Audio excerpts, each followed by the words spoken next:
Dory Jaffee from Canada says,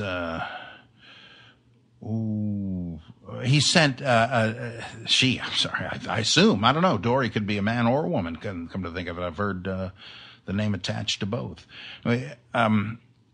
He or she sent this email to me and Bart Ehrman. You state, in effect, that archaeological work shows that Nazareth was not occupied during Jesus' time. He's talking to me, but Ehrman got it too. Dr. Ehrman states that, quote, archaeological work on Nazareth indicates that it was a small hamlet with no evidence of any wealth whatsoever, end of quote, during Jesus' time. This is from his audio book.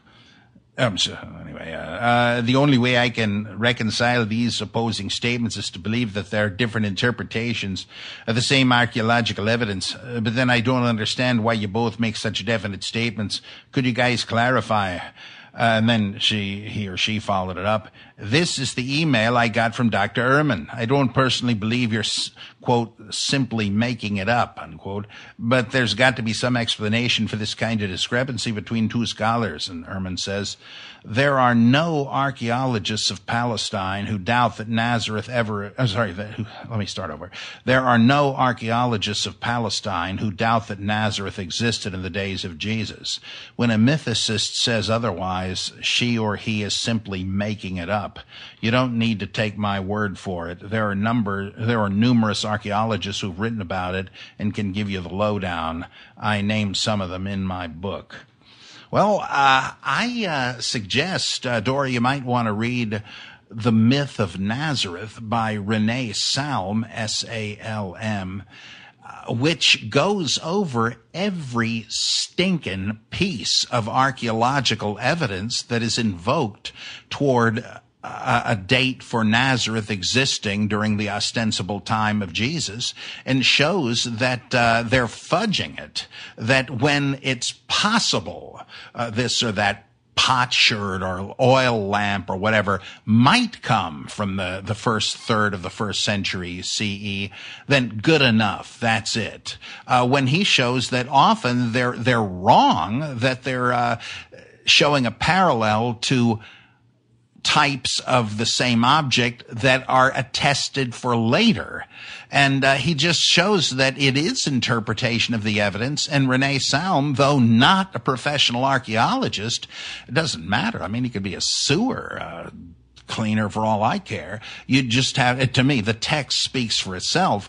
He shows that there is no definite evidence for the existence of Nazareth, a place we know was inhabited on and off through hundreds of years. The first time we have definite evidence for there having been an inhabited Nazareth is in the middle of the first century CE, which sure would fit the idea that the gospel writers assumed Jesus the Nazarene meant Jesus from the town of Nazareth because there was one in their day, but that there wasn't if Jesus lived between about 4 BCE to 29 or whatever. And take a look at what Salm says. I don't know if Ehrman has ever read this, but listen to what he's saying here. He's just typically invoking the consensus fallacy. Oh, everybody says it, so it must be true. I don't care what the hell they say. Look at his evaluation of it. I got an interesting letter from Frank Zindler the other day, who had a letter from Philip E. Davies, one of the great Old Testament minimalists, and he referred Frank to a recent article blasting Salm's book, saying that, in effect, once you read this, you may feel like using it for toilet paper. I just do not take granted. He's saying don't take my word for it. No, take the word for the archaeological establishment. I'm afraid I just don't do that, and that is one big reason we differ, that Ehrman hides behind the consensus.